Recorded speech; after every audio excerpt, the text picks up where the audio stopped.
पंवार, और हमारे पास में आशुतोष नेगी, हमारे पास में मोहन सिंह असवाल, और हमारे पास में जो है नैनीताल से जो हमारे युवा जो आर्मी से रिटायर हैं वो प्रत्याशी युवा हैं और उनका एक विजन है और वो इस मानसिकता से बिल्कुल उनको उब गए हैं कि आप आए, एक प्रधानमंत्री आकर यहाँ पर चिकन मटन और दूसरी छोटी मोटी बातों की बात करें और उसमें भी उनका खुद का प्रत्याशी सो रहा हो उसमें जुमलों में, तो आप समझ सकते हैं कि जनता का रुख कहाँ है। और आज का मैं ये बता दूं, मतदाता बिल्कुल सक्षम है, पढ़ा लिखा है, समझदार है और उनको एनालाइज करने की क्षमता है और वो समझ गए हैं ये जुमला है। मैं आपको एक चीज और बता दूं कि कल एक मैथ का ही सवाल इनके ऊपर है जो अभी पिरसाली जी, पता नहीं, एक बात उन्होंने पिरसाली जी ने सत्य बोली है कि हमने कांग्रेस के दागों का धोने का काम किया। ये सब सुन रहे थे और चैनल पे उन्होंने ये बात बोली है। इस बात का मैं उनका समर्थन करता हूं कि वास्तव में उन्होंने कांग्रेस के सारे दागों का धोने का काम किया, न केवल कांग्रेस के, बाकी पार्टियों के भी आए हुए सारे दागों को मिटाकर अपने साथ मिलाए। ये बात उनकी सत्य है, बाकी सारी बातें असत्य है। अब मैं उनके एक डाटा पे आते हैं, बार बार बोलते हैं कि हमने इन 10 सालों में हमने 25 करोड़ गरीबों को बाहर निकाला। पता नहीं कहां से निकाला, मेरे को ये समझ में अभी तक नहीं आया। क्यों? 2013 में जो ये डाटा था, ये 36 करोड़ लोग गरीब माने गए थे पूरे देश में, जिसमें से 25 लाख करोड़ इन्होंने बाहर निकाल दिए। अब बचे 11 करोड़। लेकिन आज जो 80 करोड़ हैं, इस 80 करोड़ में 69 करोड़ जनता कहां से आई, कौन लाया, कौन है, क्या है, इसका या तो ये जुमला है या फिर ये कागजों में केवल डाटा है या फिर ये उस राशन की भी जो सही राशन जनता को दे रहे हैं उसमें भी हेराफेरी का काम करते हैं। जैसे इनका आयुष्मान कार्ड में भारी घोटाला था, वो अभी आयुष्मान कार्ड का गाना गाते जाते हैं। आप जनता के अभी उन्होंने सड़क की बात करी, इनको एक बार हवाई सर्वे कराना पड़ेगा पूरा उत्तराखंड में। शायद प्रसाली जी उत्तराखंड में नहीं गए हैं। अभी जो शक्ति जी ने बताया वो बुरा हाल है सड़कों का, वो बुरा हाल है स्वास्थ्य व्यवस्था का और वो बुरा हाल है शिक्षा का, जो पहाड़ों में जहां के मूलभूत सुविधाएं होने चाहते हैं। ये सिर्फ हरिद्वार और देहरादून में ये बताते हैं जिन लोगों ने अपने सक्षमता से यहाँ पर घर बनाए कि हमने विकास कर दिया, इंफ्रास्ट्रक्चर बना दिया। अभी इंफ्रास्ट्रक्चर की बात शक्ति जी ने बिल्कुल स्पष्ट कर दी कि पीपी मोड पे सड़क बन रही है, उसके तुम अपनी उपलब्धता बताते हो।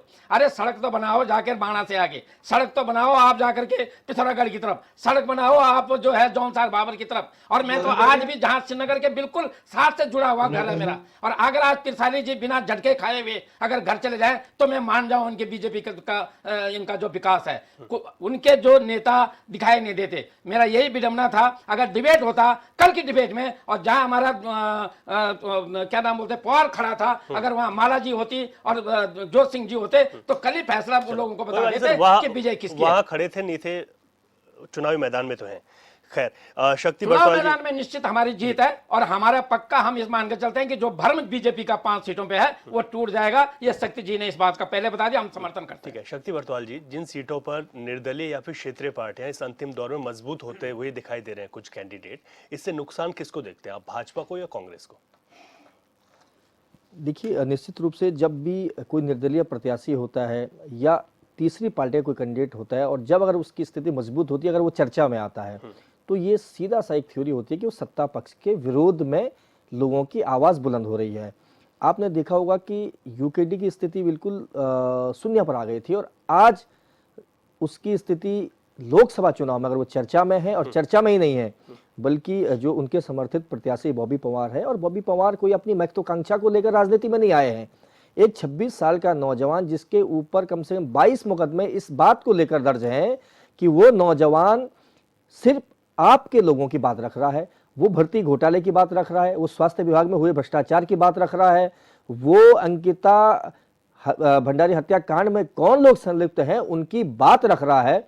वो ये कह रहा है कि किसी पीसीएस अधिकारी को जिसकी बाबू बनने की हैसियत नहीं थी उसको आपने पीसीएस प्रमोट कर दिया, और सीधे आरोप मुख्यमंत्री और मुख्यमंत्री कार्यालय पर हैं। इस बात का जवाब लोगों को देना होगा। वो अपनी भर्ती की बात नहीं कर रहा, क्योंकि एक 26 साल के नौजवान के ऊपर जब 30 से ऊपर मुकदमे लग जाते हैं तो जीवन में उसे अब सरकारी नौकरी तो मिलनी नहीं है, और फिर भी वो सड़क पर लड़ रहा है। तो ये कह देना कि वो चुनाव के नतीजे उसके पक्ष में होंगे या नहीं होंगे, मैं ये कहता हूं कि उस आवाज को सुनने की क्षमता सत्ता पक्ष की होनी चाहिए। और वो उस स्थिति तक क्यों पहुंचा चुनाव लड़ने की? अगर सरकार चाहती तो उससे मध्यस्थता करती। उसने जो सवाल उठाए थे, प्रेस कॉन्फ्रेंस की, सवाल उठाए, डेटा सरकार को उपलब्ध करवाया, सरकार के साथ कई वार्ताएं उसने करी, लेकिन आपने उसको जेल में ठूस दिया। यहां तक कि उनके तंबू आपने उखाड़ दिए और आपने जो पूरा आडंबर रचा। मैं ये कहना चाहता हूं, और हम किसी पार्टी की बात नहीं कर रहे हैं, बस सिंपल सा एक रवि जी सवाल हमारा ये है, और बीजेपी के प्रवक्ता बैठे हैं, हम ये पूछ रहे हैं कि अंकिता भंडारी की हत्या में और उस पूरी घटना में किस पार्टी के लोग संलिप्त थे, इस बात का जवाब जनता को चाहिए। जो भर्ती घोटाला हुआ उत्तराखंड में, जो नौजवानों के, बेरोजगारों के, गरीब के बच्चे की नौकरी के सौदा और उस नौकरी को बेचने का काम किया, वो कौन सी राजनीतिक पार्टी से जुड़े हुए लोग थे, इस बात का लोग जवाब चाहते हैं और वो जवाब देना चाहिए। वो मास्टरमाइंड कौन था, किस पार्टी, वो सार्वजनिक करें। वो कहें कि निजी विपक्ष का आदमी था, वो कहें कि यूकेडी का था, वो कहें कांग्रेस का, कहे ना, ये जनता जानना चाहती है। अच्छा। और मैं ये मैं कहना चाह रहा हूं, छोटी छोटी बातों पर उत्तर प्रदेश में भैंस चोरी के मामले में तो सीबीआई जांच बिठा दी आपने। उत्तराखंड में इतनी बड़ी निर्मम हत्या हो गई, आप सीबीआई जांच करने में आपको क्या दिक्कत है? लेकिन उसको कोर्ट ने भी कहा ना कि जो पुलिस की जांच से उससे संतुष्ट है। देखिए, मेरे कहने का मतलब ये था कि डिमांड क्या हो रही थी। कोर्ट यहाँ तो सुप्रीम कोर्ट के फैसले को चुनौती दे देती है सरकार, ऑर्डिनेंस ले आती है दूसरे दिन, और यहाँ एक बच्ची की हत्या हो गई, उस पर आपने कोर्ट की डायरेक्शन को ऐसा मान लिया कि आपने नजीर मान ली। तो ये डबल स्टैंडर्ड है आपके। एक तरफ आप कहते हैं कि हम सुप्रीम कोर्ट के फैसले के खिलाफ भी लोकसभा में ऑर्डिनेंस लाएंगे और हम नहीं मानते उस फैसले को, और एक तरफ आप ये कहते हैं कि जी लोअर कोर्ट ने एक फैसला दिया, हम उसको फैसले के साथ रहेंगे। तो न्याय की बात होनी चाहिए और सवाल सत्ता पक्ष से उठाए जाएंगे। जाहिर सी बात है, चाहे आप हैं चाहे हम हैं, हमारा कर्तव्य है कि कल दूसरी पार्टी सत्ता में आएगी तो उससे भी सवाल किए जाएंगे। सिर्फ सवाल है, कोई आरोप नहीं है, लेकिन जवाब देना का काम सरकार का, क्योंकि मशीनरी आपके पास है, जांच आपको करनी है, इन्वेस्टिगेशन आपकी एजेंसी को करनी है, तो सवाल भी जाहिर सी बात है आपसे पूछे जाएंगे। तो मेरा ये कहने का मतलब है कि चैलेंजेस पार्टी के पास इस समय, भारतीय जनता पार्टी के पास पूरा है।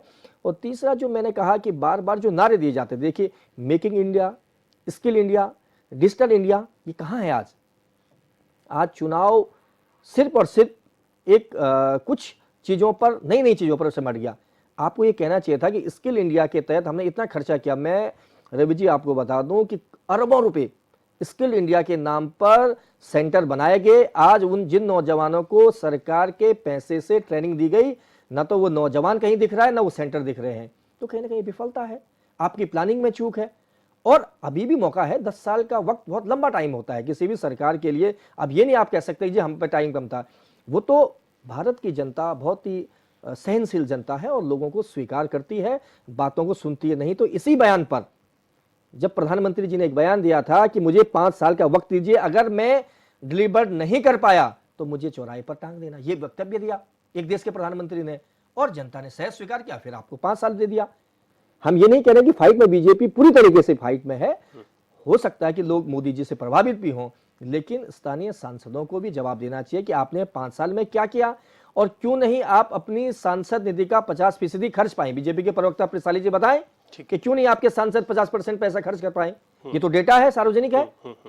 आपके सांसद अपना पैसा खर्च नहीं कर पा रहे हैं और आप जनता से कह रहे हैं कि हमको वोट दीजिए। किस अधिकार के साथ? नवीन प्रसाली जी, इस बात का तो जवाब देना चाहिए आपको। प्रसाली जी, फिर एक बार वही सवाल उठ जाता है कि आप प्रधानमंत्री नरेंद्र मोदी जी के चेहरे पर वोट मांगते हैं, लेकिन जो सांसद हैं उनका जिक्र नहीं करते, सांसद निधि खर्च नहीं करते, इस पर कोई जवाब नहीं देते।